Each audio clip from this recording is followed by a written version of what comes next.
What's up, guys? It's Erica with Not Your Average EDC, and I decided I was going to do a series called, well, what are we going to call it? EDC Knife Series? I don't know. I'm going to do a series of videos on all of the EDC folders that I have in my collection.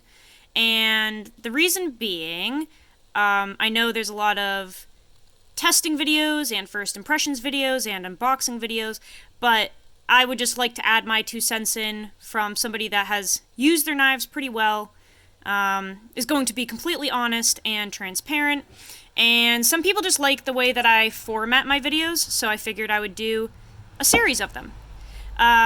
So I'll go through all of the models that I have in my collection, not literally every single knife because I have doubles, but I'll go through every model, and we'll just kind of talk about the main points of them, and that way we have an educational file of videos that we can refer to if anybody is looking for info on them. So, the first one will be this Benchmade 707 sequel. This is a very small EDC knife that I've had for quite some time. It was my first Benchmade, my first high quality EDC knife when I was younger. And basically this is a nicer version of the mini grip. So as you can see, same blade shape, same size, essentially same everything. This one's just thinner. These are aluminum scales, and it really is kind of like a gentleman's version of this. So let's go over a couple specs. I'm not going to go crazy in depth on it, but we do have 154 cm steel. This is an older knife, so they don't use that steel anymore, but this used to be kind of like their basic model steel. It's S30V now. And I don't know if I mentioned this, but it's discontinued. You can still find them on eBay and stuff, but they don't make it anymore. Aluminum scales with G10 inlays. All the typical stuff. Axis lock, thumb stud. Old school split arrow pocket clip. Just the usual Benchmade stuff. Let's go over some pros. So the pros, I would say, are, first of all, this is a perfect size EDC knife. It's small, it's pocketable, it's very thin. It's lightweight but feels sturdy. These aluminum scales don't have any flex or anything, so they feel really nice. And that blade shape has always been a favorite of mine. It carries really well. You don't have too much sticking out. If you're not using a deep carry pocket clip, there's still not a lot of the knife sticking out, which I know a lot of people like. It doesn't tear up your pocket. This G10 is very soft, and it's kind of like, it has like a glossy finish, so it's not bitey like most G10. It's just smooth. Let's get it. Oops, I can't see here. All right. Perfect centering. Really nice action, nice and smooth. And I noticed that a lot of these sequels that they pushed out during that time just were high quality. I've had my hands on a few of them, and they were all centered. They all had nice action. They were all just very well made. Nice grind lines, all that good stuff. They were just nice, and I wish that they didn't discontinue them. But they did, so you'll have to find them on the secondary if you're looking for one.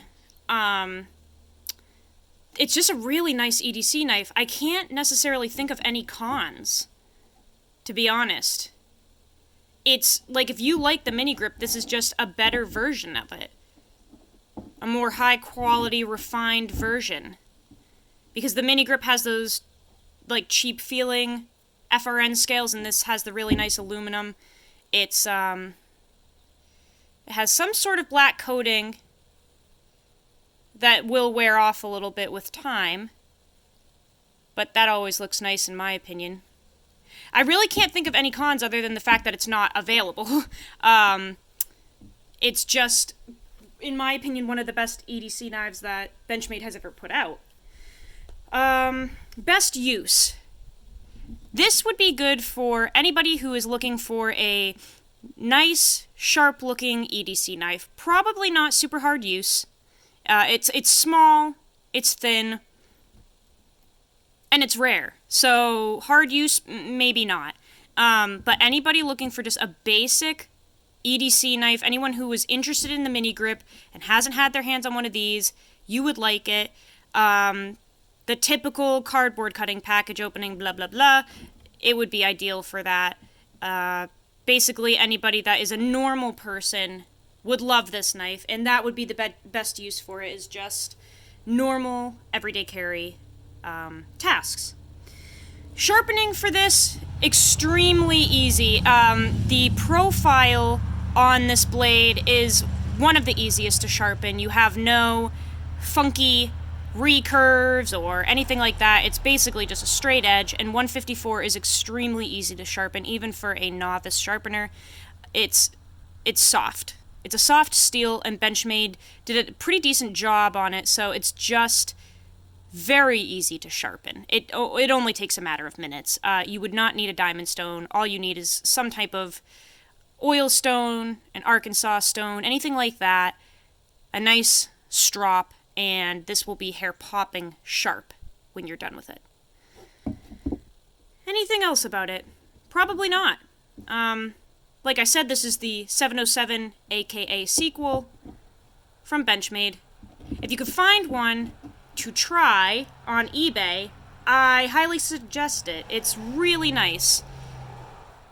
Kind of weird how we have the Torx bits on one side, not on the other. You can tell that's really old school because all of them now have bits on both sides.